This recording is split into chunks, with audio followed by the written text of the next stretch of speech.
Chers amis, bonjour, vous êtes en compagnie de Pierre sur la chaîne YouTube sur les pas de Pierre et Léna. Écoutez, on profite de ce petit rayon de soleil, on espère qu'il va durer le temps de cette émission. Alors un petit coup d'œil sur notre parcours.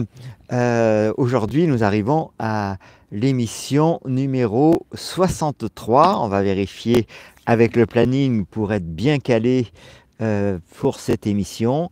Nous sommes aujourd'hui pour la première diffusion le vendredi et donc on arrive à ce paragraphe extorsion, toujours dans le chapitre économie. Écoutez, c'est grand plaisir de vous retrouver. J'espère que les dégâts ne sont pas trop importants chez vous après cette tempête dont je ne sais pas comment il faut la qualifier, mais en tout cas dévastatrice, je crois. Et donc, petite vue sur Brest, vous voyez le paysage est toujours là pour nous sécuriser en quelque sorte. La plupart des grues sont toujours debout, donc voilà. Aujourd'hui, émission numéro 63, extorsion. La corruption de l'économie est appelée extorsion. Lorsque vous travaillez, mais que quelqu'un d'autre récupère votre travail sans votre permission, c'est une taxe. Taxer quelqu'un, c'est lui voler une partie de son travail ou la totalité. Sous taxation, vous travaillez, mais ne gagnez rien en retour. Même lorsque l'allégation est faite, que votre argent sera dépensé pour votre bénéfice, vous ne pouvez pas choisir ce que votre travail achètera.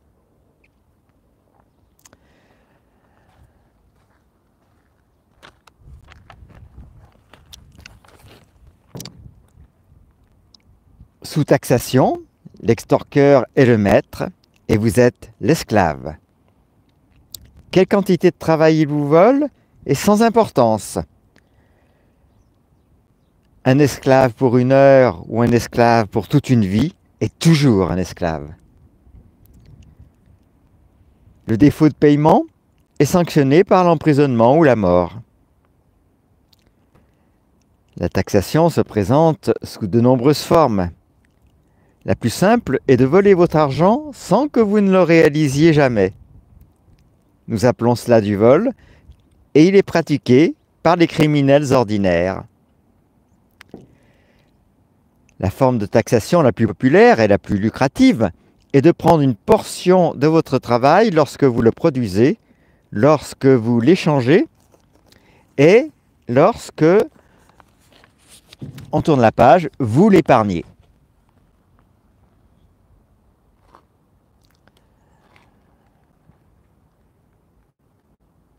Ceci est la forme qui est pratiquée par les gouvernements et les mafias.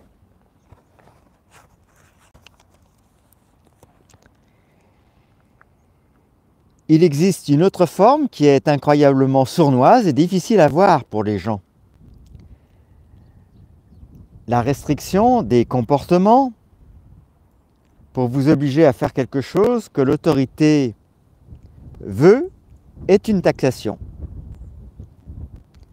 En utilisant cette méthode, ils n'ont jamais à se soucier de l'argent, ils vous obligent simplement à exécuter leurs ordres directement. Cette forme d'imposition est connue sous beaucoup de noms. Certains d'entre eux sont le contrôle des prix, la réglementation, la bureaucratie, les démarches administratives, la paperasserie, les formalités, le droit de regard, la sécurité sociale, les travaux publics et l'intérêt public.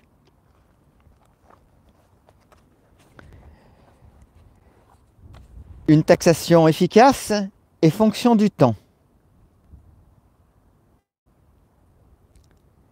Un simple voleur vous volera aujourd'hui le plus d'argent possible. Demain, vous serez démuni et vous n'aurez plus rien qu'il puisse vous rendre. et vous n'aurez plus rien qu'il puisse vous prendre. Alors les pages tournent toutes seules avec... Je fais une toute petite pause, le temps de remettre la pince.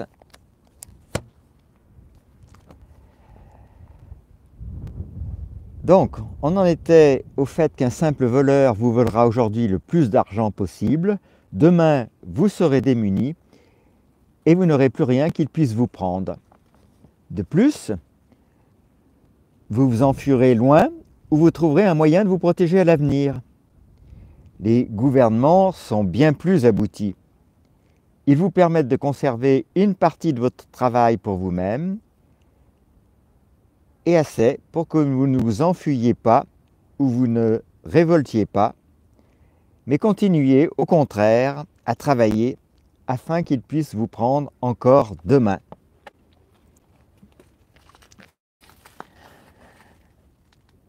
La taxation fluctue constamment à mesure que les gouvernements vérifient s'ils peuvent ou non obtenir davantage de leurs sujets. Si les gens ralentissent ou s'arrêtent de travailler, alors les taxes et impôts sont trop élevés. La culture est manipulée pour maintenir l'augmentation des taxes et enseigner aux gens la noblesse du gouvernement et de l'esclavage. Du fait que la taxation soit fonction du temps, ils peuvent vous pirater non seulement d'énormes pourcentages de votre argent aujourd'hui, et pas simplement pour le reste de votre vie, mais aussi toute possibilité d'intérêt sur votre travail. La taxation gouvernementale est la seule et plus efficace extorsion, le seul et plus efficace racket qui n'ait jamais existé. La perfidie vient avec la culture, par laquelle la plupart des citoyens considèrent honorable de payer leur maître. Dernière phrase pour ce thème, la perfidie vient avec la culture, par laquelle la plupart des citoyens considèrent honorable de payer leur maître. Alors voilà pour cette émission d'aujourd'hui, perturbée un petit peu par un vent certes modéré, mais suffisant pour tourner les pages, et puis des reflets qui nous empêchaient de lire le livre. Alors ça a ralenti notre débit au début de l'émission, vous avez dû vous en rendre compte.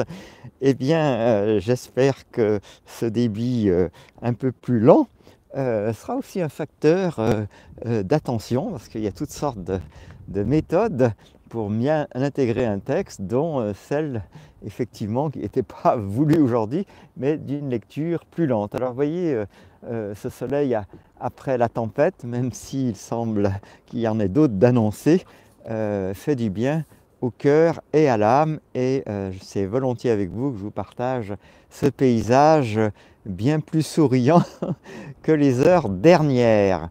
Les amis, pensez à poster un commentaire sur ce chapitre, effectivement capital comme beaucoup, puisque là on est au cœur de nos sujets du monde moderne, de l'économie, et aujourd'hui on a parlé largement d'extorsion, alors qui rime, comme chacun sait, avec corruption. Et donc voilà un chapitre qui devrait, un thème en tout cas, qui devrait pouvoir requérir votre attention et amener vos réflexions. Est-ce que vous êtes d'accord, par exemple, avec ces affirmations de l'auteur sous cette forme d'extorsion extrêmement perfectionnée qu'a mis en place l'État pour se nourrir, pour avoir toutes sortes d'avantages sur notre dos, en prétendant faire tout cela pour nous offrir des services dont nous ne saurions nous passer. Eh bien écoutez les amis, demain on parlera dans l'émission numéro 64 de gagne, d'échange et d'épargne. J'espère qu'on va retrouver notre petit lieu de campagne dans un état praticable. Je suppose que il peut y avoir pas mal de dégâts, mais ça sera à découvrir demain. Donc voilà, on vit comme la plupart d'entre vous au rythme de cette météo quelque peu surprenante, pour ne pas dire capricieuse. Les amis, passez une excellente journée, portez-vous bien et à bientôt pour une nouvelle émission.